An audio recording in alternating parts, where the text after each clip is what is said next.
Uh-oh. Looks like we've sprung a leak.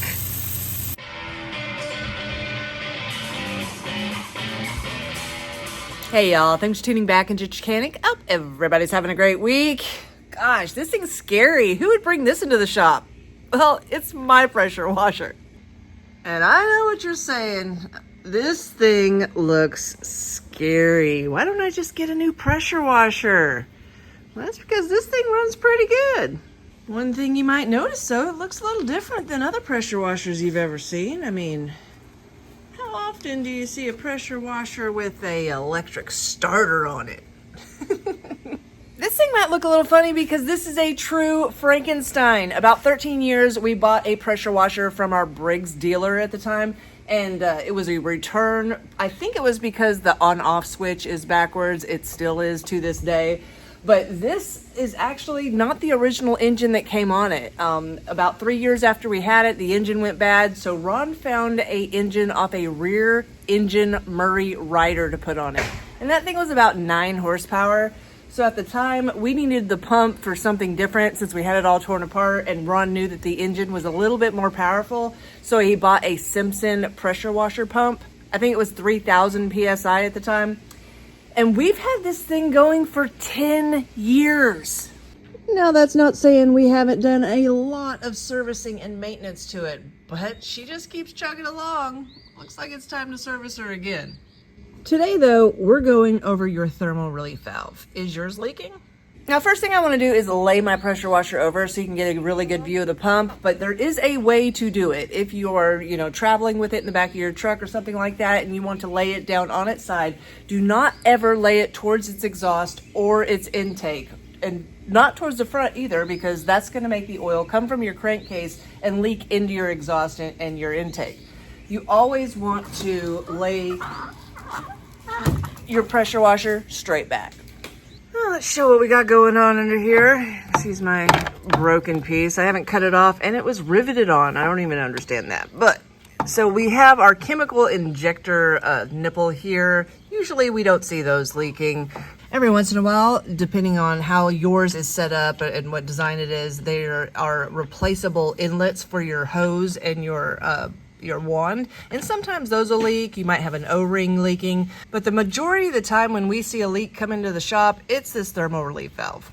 Now, the thermal relief valve is really important, and they put them on pretty much every single pressure washer that you buy. They might look a little different, but the majority of them, especially if you're not buying a commercial pressure washer, is going to look something similar to these ones right here.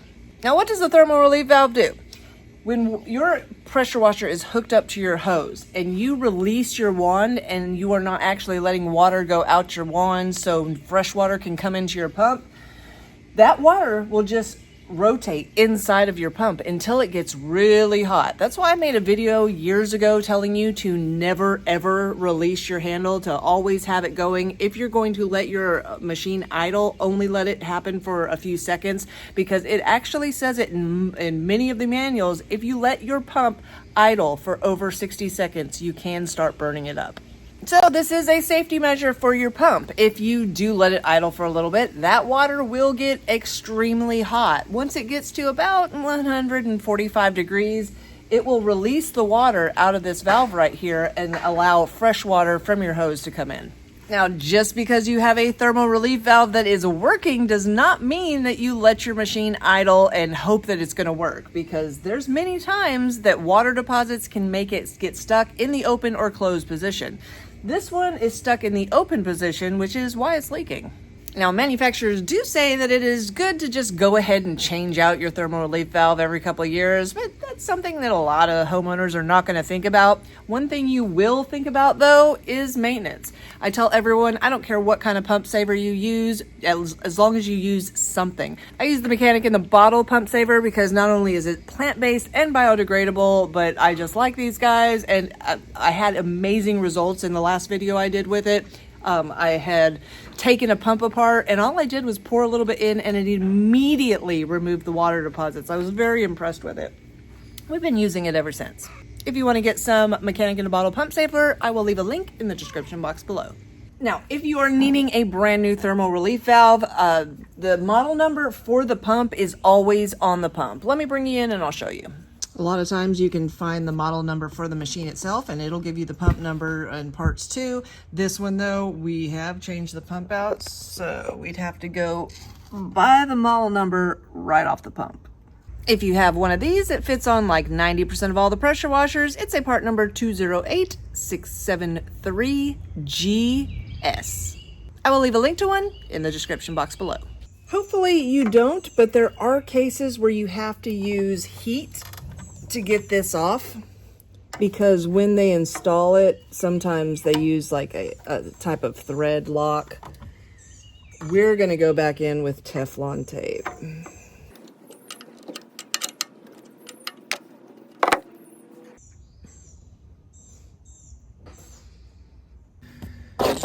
Now, there is a right way and a wrong way to put on Teflon tape. I know a lot of you might already know this, but there are people out there that do not know this, so I want them to be successful.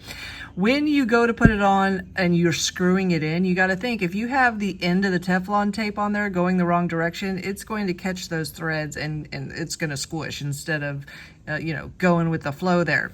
So we want to, when we apply it, to apply it in a clockwise position if the threads are righty-tighty, lefty-loosey. If they are backwards threads, you do have to go the other direction.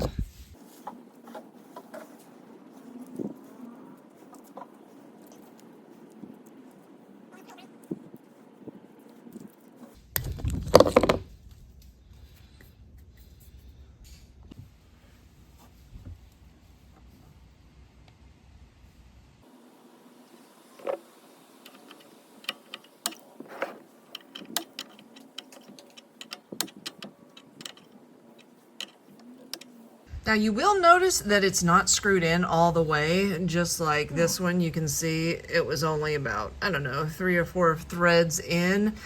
If you feel that it's getting real tight, that's good. This thing does not need to be screwed all the way down in here. Now, one thing I cannot reiterate enough is to always be running your pressure washer with it engaged. If you need to idle it, you need to turn your pressure washer off. Mine has lasted 10 years because that's how we all run this pressure washer. If you've seen in my past videos me using it to wash a mower, I am constantly on the trigger. And I promise you, if you do that, your pump will last a very long time. So yeah, super simple fix. Let's take her outside, hook her back up, and see if she's good to go. All right, water is attached, turned on. No leaks yet. Let's run her.